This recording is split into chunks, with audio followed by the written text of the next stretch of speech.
नमस्कार, HNN 24/7 देख रहे हैं आप। मैं हूं आपके साथ विशाल गर्ग। बड़ी खबर का रुख करेंगे लखनऊ से। बड़ी खबर मिल रही है, यूपी उपचुनाव को लेकर आज अहम बैठक। सीएम योगी ने बुलाई सीएम आवास पर बड़ी बैठक। प्रभारी मंत्रियों को भी बैठक में बुलाया गया। बीजेपी प्रदेश अध्यक्ष भूपेंद्र चौधरी भी बैठक में मौजूद रहेंगे।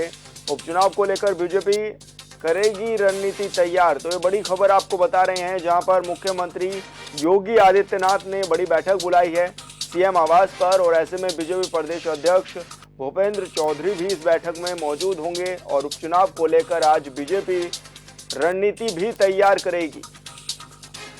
तो लखनऊ से बड़ी खबर है, जहां पर यूपी उपचुनाव को लेकर बड़ी बैठक बुलाई गई है। सीएम योगी ने यह बैठक बुलाई है और सीएम आवास पर यह बैठक होनी है। ऐसे में प्रभारी मंत्रियों को भी बैठक में बुलाया गया है और प्रदेश अध्यक्ष भी इस बैठक में मौजूद रहेंगे। उपचुनाव को लेकर लगातार तैयारियों में जुटी है बीजेपी और मुख्यमंत्री योगी आदित्यनाथ ने भी पूरी कमान संभाली हुई है।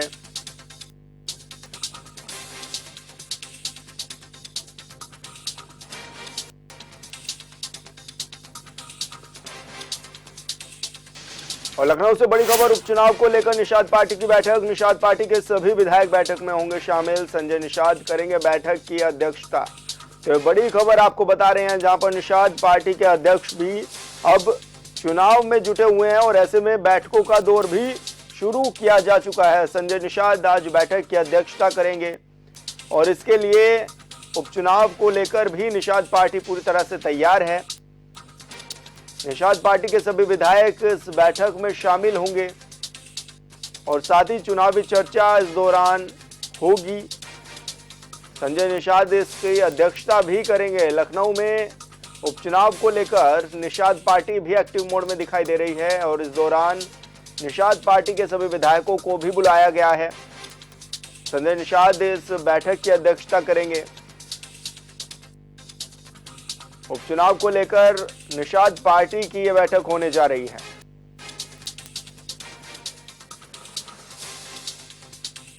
और मऊ से बड़ी खबर, घोसी सांसद राजीव राय की बड़ी मुश्किलें। सांसद को अस्पताल का निरीक्षण करना पड़ा भारी। सपा सांसद राजीव राय पर मुकदमा हुआ दर्ज। डॉक्टर ने लगाया अभद्रता करने का आरोप। तो बड़ी खबर आपको बता रहे हैं, जहां पर सांसद पर यह मामला दर्ज किया गया है और सपा सांसद राजीव राय निरीक्षण करने पहुंचे थे अस्पताल का और ऐसे में डॉक्टरों ने अभद्रता का भी आरोप लगाया है उन पर, जहां पर घोसी सांसद राजीव राय की मुश्किलें बढ़ गई हैं।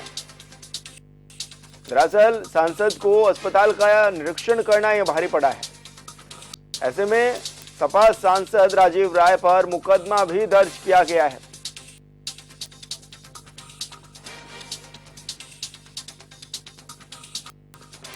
और संवाददाता विनय कुमार श्रीवास्तव हमारे साथ फोनलाइन पर जुड़ गए हैं। विनय, क्या कुछ जानकारी मिल रही है, किस तरह का ये निरीक्षण भी रहा और उसके बाद ये निरीक्षण करना आखिर भारी क्यों पड़ गया? ये आपको बता दें कि ये घोसी सांसद किसी शिकायत पे ये राजीव राय शिकायत पे ये जिला अस्पताल में पहुंचे थे। वहां पहुंचने के बाद जो है वहां उन्होंने अपनी जांच शुरू कर दी। जांच शुरू करने के बाद कई डॉक्टरों ने उन्होंने जांच की, सब सही पाया, परंतु जब यहाँ सौरभ त्रिपाठी के पास पहुंचे थे तो यहाँ उन्होंने जब जांच शुरू की तो वहाँ बाद में आपस में ही कुछ नोकझोंक होने लगे और धीरे धीरे मामला तूल पकड़ता चला गया, जो अभद्र व्यवहार तक सीमित हो गया और सरकारी कार्य में बाधा लगाने के आरोप में भी इन पे मुकदमा दर्ज कराया गया है। आपको बता दें कि लगातार राजीव राय सांसद को शिकायत में लेती कि जिला अस्पताल में कोई कार्य नहीं किया जा रहा, बार बार शिकायत में लेती है और खासकर सौरभ त्रिपाठी के खिलाफ।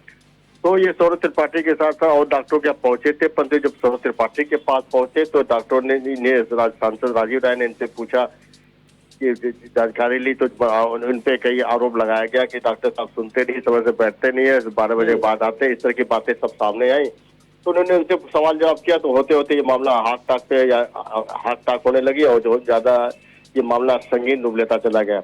वही वो इस मौके पर सीएमएस साहब भी मौजूद थे, उन्हीं के सामने ही सब बातें हो रही थी, जिसमें डॉक्टर सांसद राजीव राय ने उनपे अपनी बातों को एक मतलब सम्मानता के नाते, सांसद के नाते इन्होंने अपनी बात कही थी। वही डॉक्टर सौरभ त्रिपाठी ने कहा कि मैं अपना कार्य करता, कार्य करने के दौरान इन्होंने मुझसे बहस की और उनके साथ के जो लोग आए थे 10-15 लोग, उन लोगों ने भी मेरे साथ नोकझोंक की, मुझे मेरे मेरे कैरेक्टर पे उछाला गया और मतलब इस तरह से शब्दों का इन्होंने उनके ऊपर जबरदस्त प्रयोग किया गया था।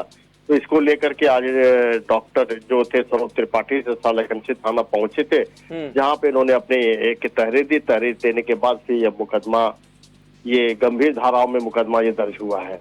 लेकिन जो सांसद है वो जनप्रतिनिधि होते हैं, अब ऐसे में जरूरी है कि वो अस्पतालों में निरीक्षण के लिए भी जाएंगे, तो ऐसे में क्या अगर वो कुछ बात कहते हैं तो क्या मुकदमा कराना सही है? और दूसरी बात, अभी अस्पतालों की क्या कुछ हालात हैं? आप तो खुद भी वहां पर देख रहे होंगे, किस तरह के हालात हैं अस्पतालों में, क्या व्यवस्थाएं मिल पा रही हैं स्थानीय लोगों को? नहीं, अभी तो इसे काम जिला अस्पताल में काम दाम सही चल रहा है, चूंकि अभी सुबह का वक्त है, धीरे धीरे लोग आ रहे हैं, जो मरीज पेशेंट आ रहे हैं डॉक्टर उनके पास, परंतु डॉक्टर जो है अभी का नजरिया कुछ समझ में नहीं आ रहा है। डॉक्टर लोग क्या करने वाले, हो सकता हो कि कहीं मामला आगे और राजनीतिक रूप न दे दे, इस चीज को लेकर के ये मामला गरमाता जा रहा है। वही सांसद राजीव राय की तरफ से भी एक एप्लीकेशन दी गई है, जिसमें इन्होंने दिया, अपनी बातें को कहा कि हो सकता हो कि अगर मेरी बातों को नहीं सुना गया तो हम हमारे समाजवादी पार्टी के कार्यकर्ता वो लोग, हो सकता हमको सड़क पर उतरना पड़े, धरना प्रदर्शन करना पड़े। जी बिल्कुल विनय, बहुत बहुत शुक्रिया आपका तमाम जानकारी साझा करने के लिए। और आगरा से बड़ी खबर, सपा नेता जूही प्रकाश ने पति के खिलाफ कराया मुकदमा दर्ज। सपा नेता ने कमिश्नर को दी तहरीर के बाद महिला थाने में मुकदमा दर्ज। पति पर उत्पीड़न और पैसों की मांग का भी लगाया है आरोप। पति समेत 8 लोगों के खिलाफ मुकदमा दर्ज किया गया है। पूर्व में पति भी करा चुका है जूही प्रकाश पर मामला दर्ज। और संवाददाता संदीप सागर हमारे साथ फोन लाइन पर जुड़ गए हैं। संदीप, क्या कुछ जानकारी मिल रही है, किस तरह से ये मामला अभी तूल पकड़ता हुआ भी नजर आ रहा है?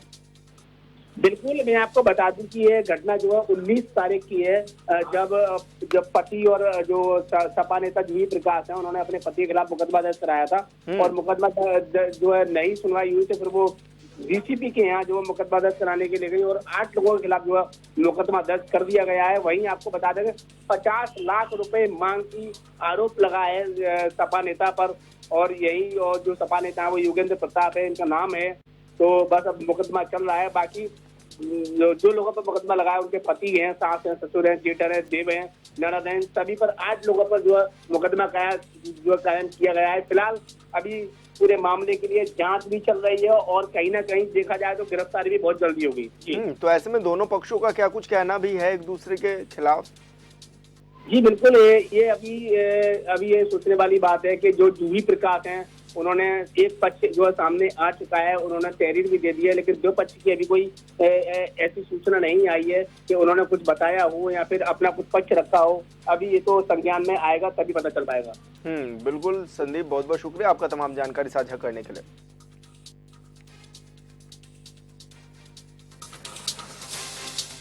और सिद्धार्थनगर से बड़ी खबर मिल रही है, नदी में गिरी यात्रियों से सवार बस हादसे में बस सवार 3 लोगों की मौके पर मौत। हादसे में बस में सवार थे लगभग 53 लोग और मोहन कोला से देवी पाटन दर्शन के लिए गए थे श्रद्धालु। सूचना मिलते ही मौके पर पहुंची पुलिस ने घायलों को अस्पताल में भी कराया है भर्ती। तो ये बड़ी खबर आपको बता रहे हैं, जहां पर यात्रियों से भरी बस गिर गई है और ऐसे में सूचना मिलते ही मौके पर पुलिस बल भी पहुंचा हुआ है, जहां पर घायलों को अस्पताल में पहुंचाया गया है। और इस दौरान 3 लोगों की मौत की भी सूचना मिली है। तो सिद्धार्थनगर से बड़ी खबर है, जहां पर नदी में यात्रियों से भरी हुई बस गिर गई।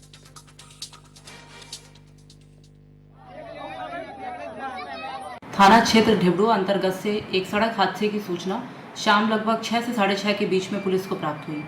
मौके पे जब पुलिस पहुंची तो वहां ये पाया गया कि एक बस थी जो बलरामपुर से सिद्धार्थनगर की तरफ आ रही थी।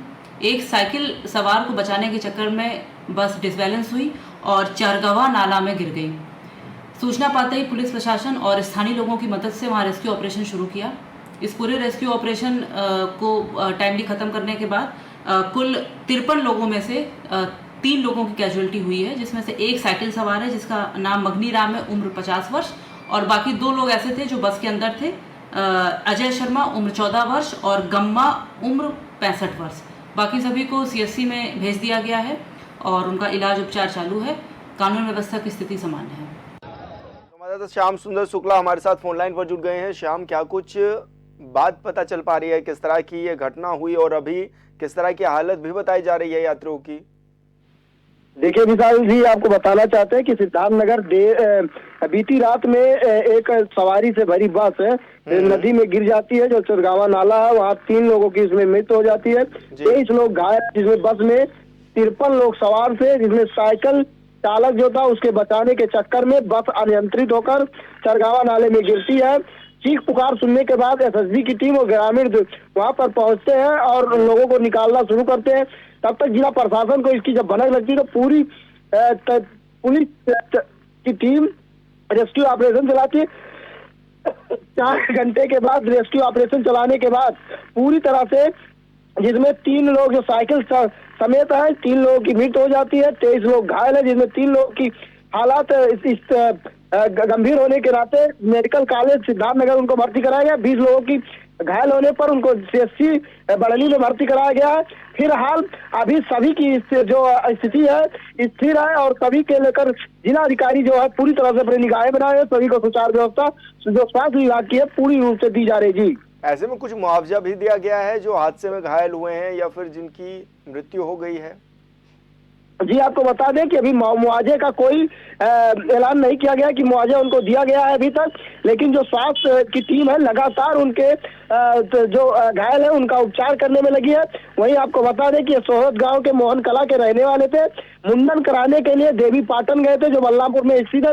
वहां से अपने घर सिद्धार्थनगर आ रहे थे और यह जब हादसा हुआ तो कहीं ना कहीं पूरी तरह में सिद्धार्थनगर के जो जिलाधिकारी है, पुलिस अधीक्षक है, घटनास्थल पर पहुंचते हैं। वहां पर राहत कार्य जो है बचाव रेस्क्यू ऑपरेशन चालू किया जाता है, लेकिन ग्रामीणों और एसएसबी की टीम की मौके पर पहुंचने से बहुत बड़ी दुर्घटना कहे या हादसा कहे बचने से लोग बची, क्योंकि 3 लोगों की ही कैजुअलिटी हुई थी। उससे पहले उन लोगों जो बस में 53 लोग सवार थे उनको निकाल लिया गया था, जिसमें 4 बच्चे भी हैं जो घायल हुए हैं। जी बिल्कुल श्याम, बहुत बहुत शुक्रिया आपका तमाम जानकारी साझा करने के लिए। और बहराइच की बड़ी खबर मिल रही है, हिंसा के आरोपियों के घर पर चलेगा बुलडोजर। बुलडोजर कार्रवाई को लेकर चस्पा किया गया है नोटिस। पीडब्ल्यूडी विभाग ने लगाए हैं अतिक्रमण हटाने के नोटिस। 23 अतिक्रमणकारियों के घरों पर चिपकाए गए हैं नोटिस। अतिक्रमणकारियों को दिया गया 3 दिन का समय। तो बड़ी खबर आपको बता रहे हैं, जहां पर 23 अतिक्रमणकारियों के घरों पर बुलडोजर चलेगा और ऐसे में चस्पा किए गए हैं नोटिस भी। पीडब्ल्यूडी विभाग ने ये नोटिस चस्पा किए हैं। तो बहराइच हिंसा के आरोपियों के घर पर अब बुलडोजर चलेगा। बुलडोजर कार्रवाई को लेकर चस्पा भी किए गए हैं नोटिस और ऐसे में पीडब्ल्यूडी विभाग ने अतिक्रमण हटाने के नोटिस भी लगा दिए हैं। सभी को 3 दिन का समय भी दिया गया है। 3 दिन के बाद बुलडोजर की कार्रवाई शुरू हो जाएगी।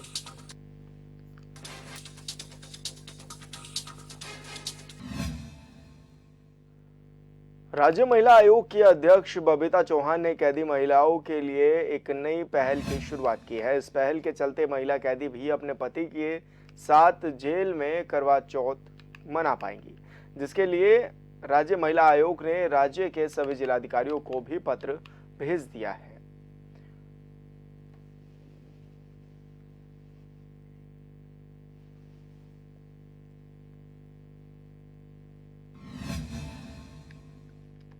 और ब्यूरो चीफ प्रदीप आनंद श्रीवास्तव हमारे साथ फोन लाइन पर जुड़ गए हैं। प्रदीप, क्या कुछ जानकारी मिल रही है, किस तरह से जो महिला कैदी हैं वो करवा चौथ का त्योहार मना सकेंगी? और देखिए, ये अपने आप में अनूठी पहल है राष्ट्रीय महिला आयोग की और करीब करीब जितने भी जेलर हैं, जिलाधिकारी हैं और संबंधित विभाग के अधिकारी हैं, सबको एक चिट्ठी जा चुकी है। और इससे जो महिला कैदी हैं उनके अंदर काफी उत्साह देखा गया है। 1-2 जेलों में जो जेलर हैं उनके माध्यम से जो महिला कैदियां हैं उनसे मैंने खुद बात की, तो उनके अंदर एक उत्साह का माहौल है कि कम से कम इस तरह का इवेंट उनके जीवन में आएगा। वो भले किसी भी केस में निरुद्ध है, लेकिन जो उनका अपना सांस्कृतिक जीवन है उस जीवन के साथ वो अपने पति के लंबे उम्र की कामना के लिए व्रत कर सकती हैं और जो है उनको देखकर और व्रत तोड़ सकती हैं। तो ये अपने आप में अनूठी पहल है और इसकी सराहना चारों तरफ हो रही है। तो ऐसे में जिलाधिकारी को किस तरह के आदेश भी दिए गए हैं? देखिए, कानून व्यवस्था को मेंटेन करते हुए जो गंभीर अपराध में निरुद्ध है महिला या फिर छोटे अपराध में निरुद्ध है, कानून व्यवस्था को मेंटेन करके हर एक चीजों का ध्यान रखते हुए उनकी सुरक्षा और इसके अलावा कोई इस तरह का काम ना हो जैसे उपहार और उपहार के की तरफ बाहर से कोई भी चीज ऐसी अंदर ना जाए जो संवेदनशील हो। इन सब बिंदुओं को लेकर जो है चिट्ठी लिखी गई है और इस पर प्रॉपर वे में जो जिलाधिकारी हैं उन्होंने जेलर और जेल सुपरिटेंडेंट को कन्वे भी कर दिया है। जी बिल्कुल प्रदीप, बहुत बहुत शुक्रिया आपका तमाम जानकारी साझा करने के लिए। बसपा सुप्रीमो मायावती ने मुरादाबाद के कुंदर की विधानसभा से बसपा प्रत्याशी की घोषणा कर दी है। कुंदर की विधानसभा सीट से रफातल चुनाव लड़ेंगे। इस घोषणा के बाद से समर्थकों में भी काफी खुशी का माहौल देखा जा रहा है। इसकी जानकारी बसपा जिला अध्यक्ष वेद प्रकाश ने प्रेस वार्ता कर दी है।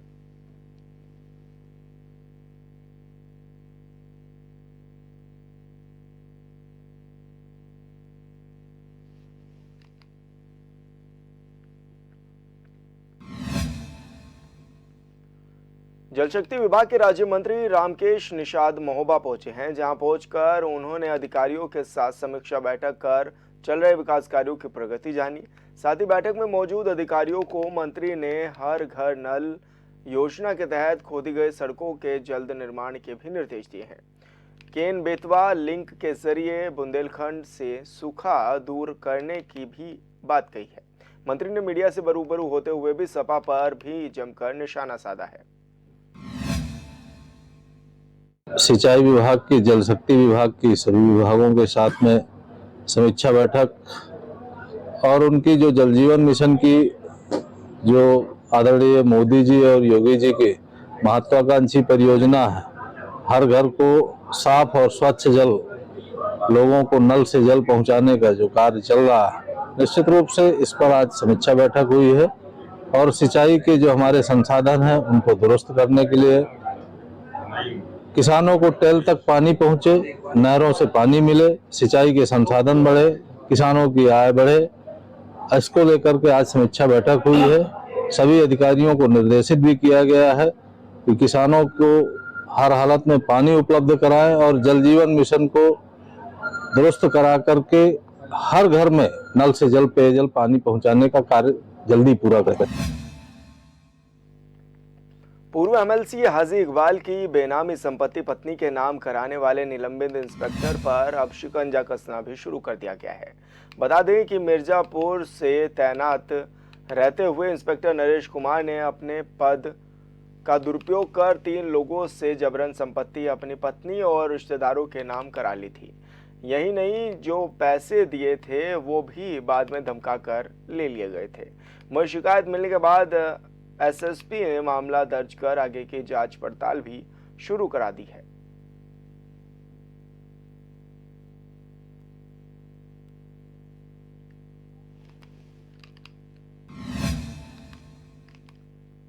कानपुर में सपा प्रत्याशी नसीम सोलंकी के चुनाव लड़ने को लेकर समीक्षा बैठक की गई है, जहां सपा नगर अध्यक्ष फजल महमूद मंच पर ही दोनों विधायकों को अपमानित करने लगे। यहां तक कि विधायक को तमीज में रहने की सलाह भी दे डाली, जिसके बाद प्रदेश अध्यक्ष श्यामलाल पाल ने मंच पर ही फजल महमूद को फटकार लगा दी। और वहीं विधायक अमिताभ बाजपेयी और दूसरे विधायक चुपचाप वहां से चले गए।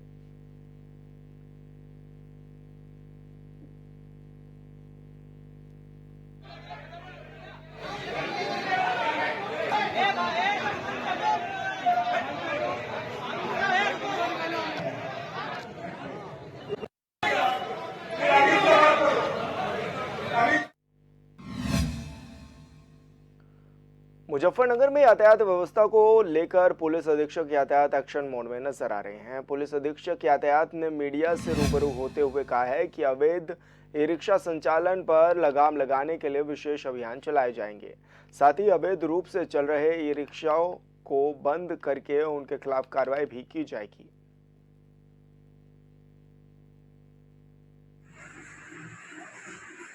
कि जो भी जनपद में ई रिक्शा चल रहे हैं, जिन भी ई रिक्शा चालकों के पास उनका डीएल नहीं है, रजिस्ट्रेशन नहीं है और बीमा नहीं है, इसके अलावा फिटनेस प्रमाण पत्र नहीं है, वो तत्काल प्रभाव से स्वतः ही आज के आज ही अपने ई रिक्शा का परिचालन बंद कर दें। कल से हमारे ट्रैफिक विभाग की तरफ से, ट्रैफिक पुलिस की तरफ से एक अभियान चलाया जाएगा और इन वाहनों को पूरी तरह से शहर में चलने पर प्रतिबंधित किया जाएगा। इसमें हमारा इसके साथ साथ यह भी कहना है कि यह देखा जा रहा है कि नाबालिग बच्चे भी ई रिक्शा चला रहे हैं, कुछ जगह देखा गया कि विकलांग भी चला रहे हैं, कुछ बहुत ही अधिक उम्र के बुजुर्ग लोग भी चला रहे हैं। तो उनसे भी अपील है कि तत्काल आज ही इसको स्वतः ही बंद कर दें। कल से हमारे द्वारा इस पे कोई भी मुरव्वत, कोई भी ढिलाई देते न हुए कठोरतम प्रभावी एमबी एक्ट के नियमों के तहत कार्रवाई। मेरठ में एसएसपी ने त्योहारों को देखते हुए थाना देहली गेट क्षेत्र के घंटाघर, सरफा बाजार और लाल बाजार में फ्लैग मार्च किया है। इस दौरान एसएसपी ने सराफा बाजार के व्यापारियों, गार्ड और स्थानीय पुलिस से बातचीत भी की और सुरक्षा का जायजा भी लिया। वहीं एसएसपी ने कानून व्यवस्था को दुरुस्त करने के लिए अधीनस्थ अधिकारियों को आदेश भी दिए, साथ ही बाजारों में कैमरे को ठीक कराने के भी आदेश दे दिए हैं।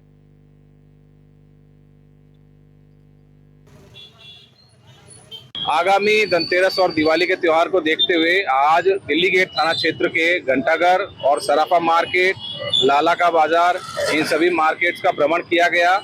वहां पर व्यापारियों और जो स्थानीय पुलिसकर्मी हैं और जो चौकीदार हैं, गार्ड हैं, उनसे वार्ता की गई और सुरक्षा व्यवस्था क्या है, किस प्रकार की यहाँ ट्रैफिक की व्यवस्था है, टिकट कहाँ लगा है, सीसीटीवी कैमरास की क्या स्थिति है, इसकी समीक्षा की गई और अभी अधिकारियों के साथ बैठकर इसमें आगामी त्योहार को देखते हुए जो सुरक्षा व्यवस्थाएं और चाक चौबंद करनी है उसके संबंध में चर्चा की जाएगी। अमेठी में पुलिस को बड़ी सफलता हाथ लगी है, जहां पुलिस और स्वाट टीम ने जंगल में छिपे अभियुक्तों को मुठभेड़ के दौरान गोली मारकर घायल कर दिया। पकड़े गए अभियुक्त के पास से पुलिस ने हथियार, मोबाइल और फोन भी बरामद किए हैं। आगे की कार्रवाई भी शुरू की गई है।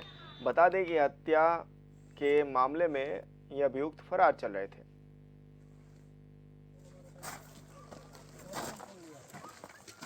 घेराबंदी कर अभियुक्त को पकड़ने का प्रयास किया गया। अभियुक्त द्वारा पुलिस पार्टी पर जान से मारने की नीयत से फायर कर दिया, जिस पर पुलिस की जवाबी कार्रवाई में अभियुक्त के पैर में गोली लग गई, जिससे अभियुक्त घायल होकर गिर गया। घायल अभियुक्त ने पुलिस पार्टी को अपना नाम राज बहादुर कोरी, सनाफ रामदास कोरी, आरओ मेढ़ौना, थाना मोहनगंज, जनपद अमेठी बताया। घायल अभियुक्त के पास से अवैध असलाह, कारतूस तथा हथौड़ा व मोबाइल फोन बरामद।